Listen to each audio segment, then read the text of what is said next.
All right, so um, you really want to speak English, like, confidently. Cool. So I've Uh-huh. got a ton of sources on this, and it's not just like memorizing all the grammar rules. All right, right. The big thing is learning to think in English. Yeah, you Oh. totally got it. The sources we're looking at, they all say that if you're always like translating in your head, it's a problem. It'll slow you down, you'll make more mistakes, Yeah, and you just won't feel as confident. totally. Yeah, it's like it's like trying to juggle while wearing oven mitts. Oh, You know, yeah. you might be able to do it for a little bit, but it's going to be clunky, and you're going to drop something. Yeah. But what's cool is that these sources don't just point out the problem. They actually give some like really cool techniques for actually retraining your brain. The fascinating thing is that they explain why this is such a struggle, like how translating in your head actually makes it harder for your brain to like find the right words quickly. Oh, interesting. So it's like it actually weakens those connections in your brain. Exactly, yeah. It's like driving with the parking brake on. Uh-huh. Okay. So the question is, how do we release that brake? How do we get our brains working smoothly in English? So that's where these techniques come in. Exactly. And they get that it's not easy, right? You might not have a huge vocabulary yet, or you're scared of making mistakes, and that's totally normal. But the key is to start small and build from there. Okay, that's good to hear. Yeah. So what's like the first step in this brain training? Well, one thing they suggest is called describe your day. It's pretty simple. As you're going about your day, just narrate what you're doing in English. Yep. Like, I'm brushing my teeth, I'm making breakfast, I'm waiting for the bus, basic stuff. But it starts to build that direct connection between your thoughts and the English words. I've heard of that, but I never really got why it worked. So it's about building those brain connections and making English the automatic language you think in, right? Yeah. Exactly. And another technique is label objects.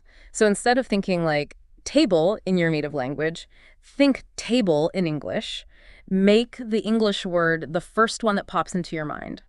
So you're like teaching your brain a new language for everything around you, kind of like learning the names of all the stars. Oh, I like that. At first, it's just a jumble. Yeah, But then you start to see the patterns and you remember their names right away. that's a great analogy. And they talk about how like visual thinking is part of it too, You don't see an apple and have to translate the word, you just know it's an apple. That's the kind of connection we want to build with English words. So it's not just about knowing the words. It's about having that picture in your mind Yeah. connected to the English words. Yeah, It's yeah. getting really interesting. What else is there? Well, this one might sound a little weird, but it's called self-talk. It's basically asking yourself questions throughout the day, but in English. Okay. So things like, what am I going to wear today? Or what should I have for lunch? That sort of thing. So you're basically practicing conversations in your head. Exactly, yeah. And it can really help with fluency. I like that. So are there any other like techniques that they talk about? One that stood out to me is shadowing. It's where you basically copy a native English speaker, how they pronounce words, their tone, even their rhythm. It helps you learn the little details of spoken English. Oh, I've heard of that. Yeah. But I always thought that was for like really advanced learners. Not at all. Can beginners do it too? Definitely. The key is to start simple. Pick short audio clips and just focus on copying the speaker. Don't worry if you don't understand every word at first. Just try to get the sounds right. So like learning a new dance. Exactly. You start with the basic steps. Okay. And then you build up to the whole routine. I'm going to try that. Yeah. And another thing they emphasize is starting simple in general.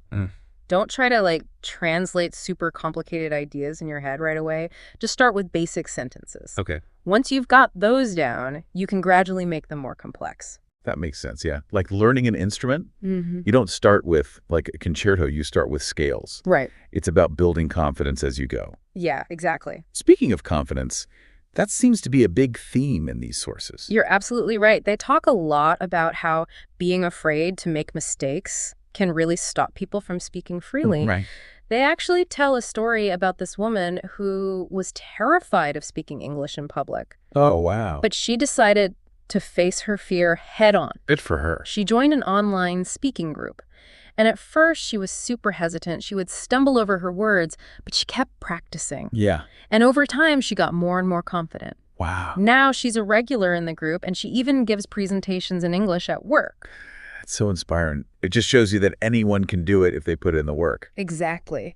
And they emphasize that making mistakes is a huge part of learning. It's actually a good sign that your brain is making those connections. So instead of seeing mistakes as failures, we should see them as like stepping stones. Exactly. They're valuable feedback. Yeah. And they give some tips on how to get over that fear of making mistakes, like speaking more often, even if it's just to yourself. The more you practice, the more comfortable you'll become. Yeah, that makes sense. They also talk about recording yourself speaking so you can listen back and hear what you can improve, right? Yeah, that's a good one. And they remind us that the goal is to communicate, not to be perfect. Yeah, It's about getting your message across. right. The grammar will come with practice. Right, right. Which brings us to another big thing. They talk about listening. It's so important for language learning. Absolutely. But what's interesting is what makes their approach to listening different. Well, they actually connect listening back to that thinking in pictures idea we talked about. Right. You know, the more you hear English, the more your brain starts to like understand it naturally without having to translate everything. So it's not just about the words. It's about like absorbing the sounds of the language. Exactly. Yeah. But what are some ways to like use listening to get better at English? They talk a lot about listening to English every day, like podcasts, audiobooks, movies, music, anything like that. Yeah. And they also really emphasize listen and repeat exercises. Oh, yeah. Listen and repeat. I've tried that before, but sometimes it feels kind of boring. Sure. How can we make it more fun? Well, they say to pick stuff you actually enjoy. Like if you're into true crime podcasts, find one in English. Okay. If you like classic rock, listen to English songs. So make it something you actually want to listen to. Exactly. Okay. And they also talk about something called active listening, which is more than just hearing the words, you know.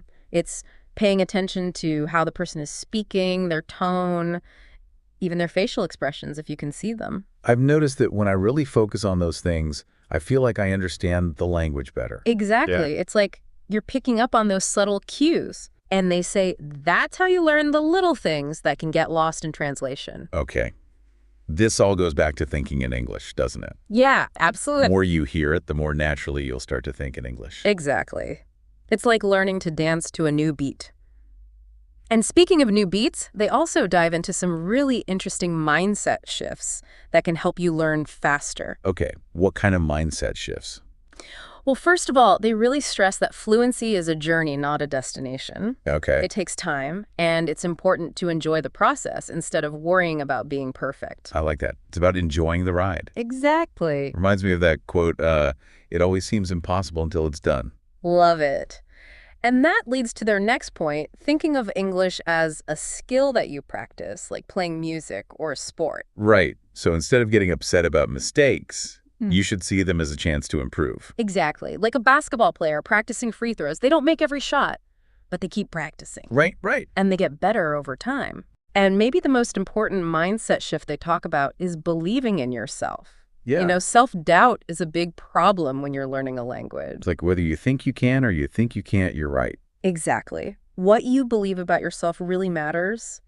And they give some advice on how to build a more positive mindset, like setting realistic goals, celebrating your wins. So it's like training for a marathon. You don't start by running 26 miles. Right. You start small. You work your way up. Exactly. You celebrate each step of the way. Yeah. And they also say that comparing yourself to others is a bad idea. It's so easy to, like, see people online who seem to be fluent in a bunch of languages and feel bad about yourself. Oh, I totally do that. Uh-huh. I see people on social media and I'm like, how did they do that? Yeah, but everyone learns at their own pace, right? Right. And fluency is not a competition. It's a personal journey. So focus on yourself and your own goals. Exactly. Okay. And they make a really interesting point about the role of culture in language learning. Oh. They say that language isn't just grammar and vocabulary, it's a reflection of a culture. Yeah, that makes sense. It's how people express themselves, their ideas, their values. Right. So to really master a language, you need to understand the culture behind it. It's like learning to cook a new dish. Mm-hmm. You need to understand the ingredients, the techniques, the culture that it comes from. That's a great analogy. And they suggest things like watching movies, listening to music, reading books, even just following social media accounts from that culture. So it's about experiencing the language in real life. Yeah. And they say the more you do that, the more you'll start to get the nuances of the language and connect with the people who speak it. It's not just about the language, it's about understanding the people. Exactly. And that can be really motivating. Oh, yeah. Speaking of motivation, they also talk a lot about finding your own personal reasons for learning English. Okay. They say that the drive that comes from within, what really matters to you, is much stronger than pressure from other people. They tell the story about a guy who was really struggling to learn English. He felt pressure from his parents, his teachers, but he just couldn't get into it. And then one day he discovered hip-hop music. Cool. He started listening to the songs, trying to figure out the lyrics. Yeah. And pretty soon he was rapping fluently. Wow, that's awesome. He found something he really loved, and that helped him learn. Exactly. And that's the key, Find something that makes you excited about English. It has to be personal. Yeah. So ask yourself, why do I want to learn English? What do I want to be able to do? And they have this beautiful way of putting it. They say learning English is a gift you give yourself. It's an investment in yourself. I like that. It's a journey of self-discovery. That's really inspiring. So it's more than just learning a skill. Exactly. And they remind us that the journey itself is just as important as the destination. Enjoy the process. That's a good point. Embrace the challenges. Celebrate the victories. Yeah. Okay, we've talked about a lot here. Techniques, mindset, culture. Is there anything else these sources say that we haven't covered yet? It's interesting. We often think of fluency as this big, huge accomplishment. Right. But these sources make it seem much more manageable. Okay. They actually talk about a technique that kind of plays on that. It's called thinking in English chunks. Thinking in English chunks. Yeah.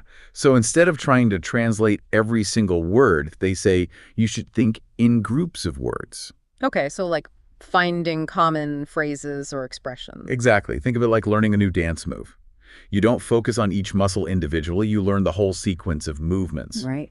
So for example, instead of thinking, I would like to go to the cinema, you'd think, I'd like to catch a movie. Ah, okay. So it's more natural. Exactly. That makes sense. It reminds me of how musicians learn songs.